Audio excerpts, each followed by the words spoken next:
Shalom, selamat pagi anak Miss sekalian. Berjumpa kembali bersama Miss Jeti Sinambela.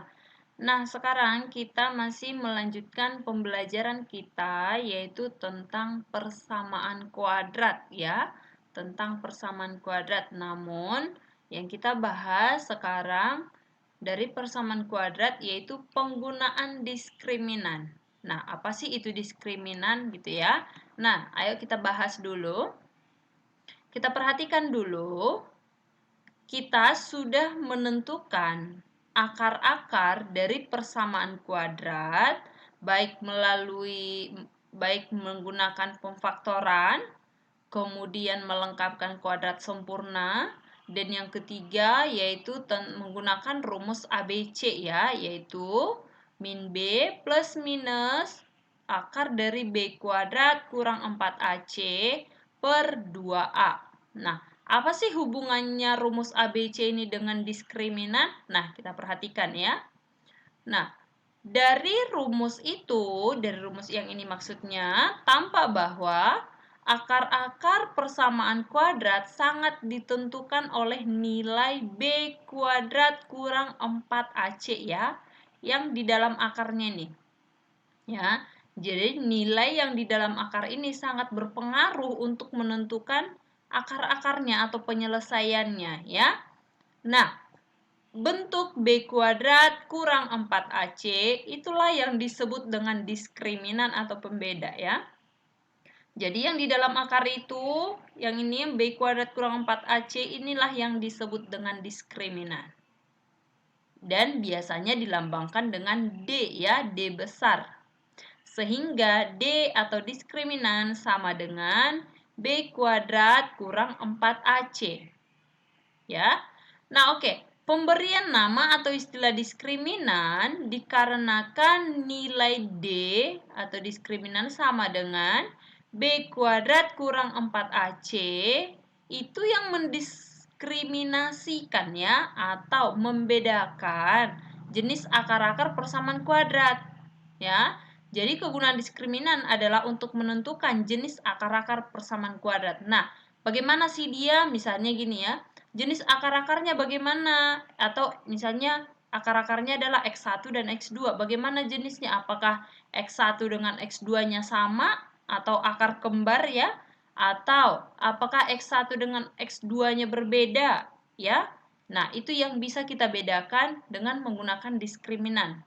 Nah, untuk selanjutnya, untuk jenis akar-akarnya, tadi tujuan diskriminan itu untuk mengetahui jenis-jenis akarnya ya, akar dari persamaan kuadrat.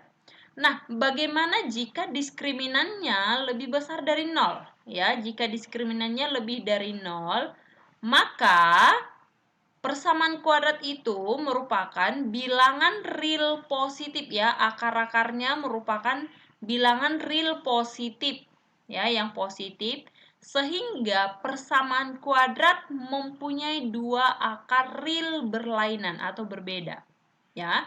Jadi kamu perhatikan, kalau misalnya nanti D-nya atau diskriminannya yang kamu cari dengan menggunakan B kuadrat kurang 4AC, kalau hasilnya lebih dari 0, berarti dia mempunyai dua akar yang berbeda. Ya, akar-akarnya artinya X1 dengan X2-nya berbeda.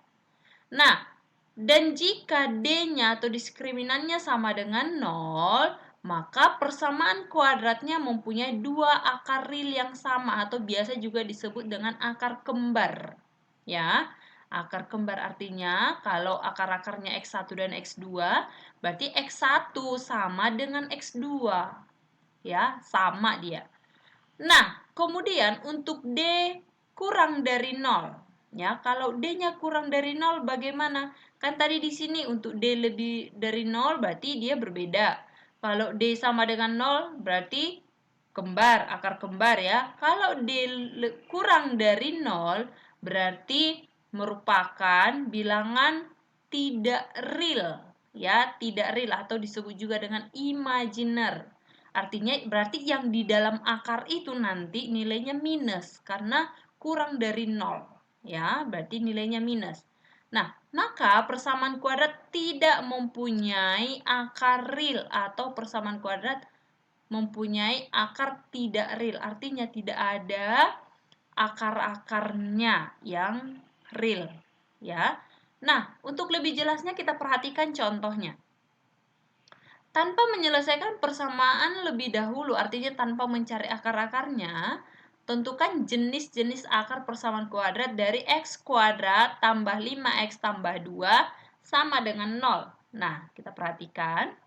Kita lihat dulu A-nya di sini berapa? 1, kemudian B-nya 5, dan C-nya sama dengan 2. Ya, tadi rumus diskriminan adalah B kuadrat kurang 4AC. Nah, tinggal kita substitusi nilai A, B, C-nya.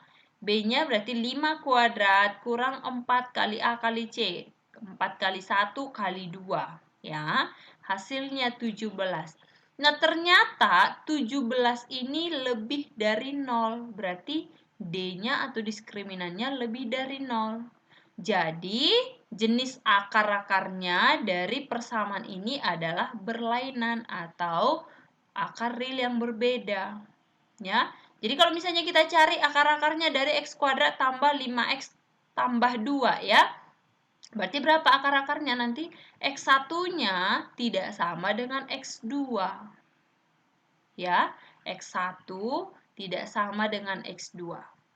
Nah, kemudian kita lanjut untuk selanjutnya, jumlah dan hasil kali akar-akar persamaan kuadrat. Nah, akar-akar itu kan ada X1, X2. Nah, bagaimana jumlahnya dan hasil kalinya ya? Nah, kita perhatikan dulu di sini. Bentuk dari persamaan kuadrat itu AX kuadrat tambah BX tambah C sama dengan 0. Mempunyai akar X1 dan X2 ya. Seperti yang sebelumnya. Nah, ini dari rumus ini kita peroleh ya menggunakan rumus ABC X1 dan X2-nya. Ya. Kalau kita buat rumus ABC kan ini jadi plus minus. Nah, ini plusnya, ini minusnya ya. Nah, jumlah akar-akar persamaan kuadrat berarti X1 ditambah X2. Ya, sehingga kita jumlahkanlah yang untuk positif dan negatifnya.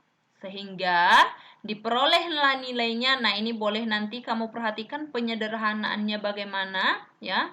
Sehingga X1 tambah X2 atau jumlahnya sama dengan min 2B per 2A. Jadi 2-nya habis ya, tinggal 1. Berarti X1 tambah X2 sama dengan min B per A. Ya, jadi kalau misalnya nanti ada soalnya, tentukanlah jumlah akar-akar dari persamaan kuadrat berikut. Nah, langsung aja kamu cari dengan menggunakan rumus min B per A. Nah, kemudian untuk hasil kalinya bagaimana? Nah, sama juga. Kamu kalikan yang tadi X1 dengan X2-nya. Ya. Nah, kalau kamu lihat ini perkaliannya, kita dapat nanti bahwa X1 kali X2 sama dengan 4AC. Kenapa? Karena B kuadrat kurang B kuadrat itu habis ya. Tinggal 4AC per 4A kuadrat. 4-nya habis, kemudian A-nya juga habis 1. Berarti tinggal yang penyebutnya tinggal A ya.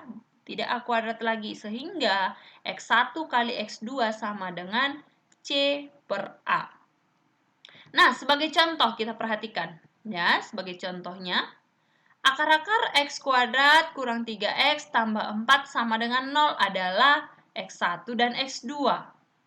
Dengan tanpa menyelesaikan persamaan tersebut, hitunglah nilai X1 kuadrat tambah X2 kuadrat. Ya, X1 kuadrat tambah X2 kuadrat. Nah, kita perhatikan, kita cari dulu.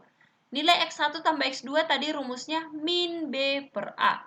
Ya, B-nya di sini min 3, berarti min kali min 3, berarti jadi positif ya.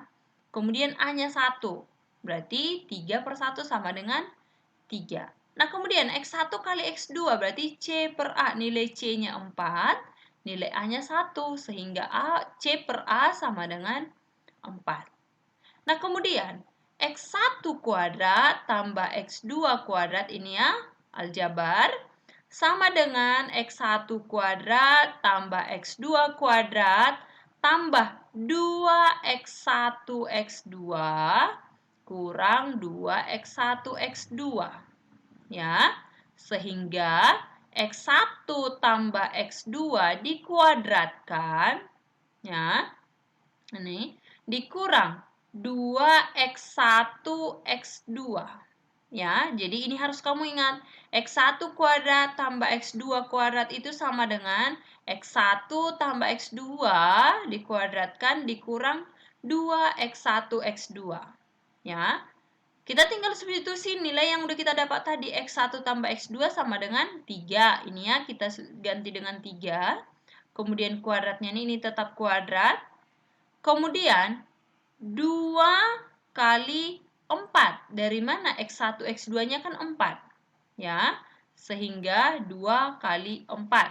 Oke. Nah, ini 2. Nah, ini 2-nya nggak ada ini ya. 2-nya ini hanya 3 pangkat 2 ya. 3 pangkat 2 berapa? 9. 2 kali 4, 8. Sehingga 9 kurang 8 adalah 1. Ya, jadi ini 2-nya tidak ada. Nanti diperhatikan ya, diperbaiki untuk catatannya. Nah, begitulah dia diskriminan, yaitu untuk mengetahui jenis-jenis akarnya, kemudian ada jumlah dan hasil kali akar-akar persamaan kuadrat. Ya, oke, demikian pertemuan kita hari ini. Selamat belajar dan shalom.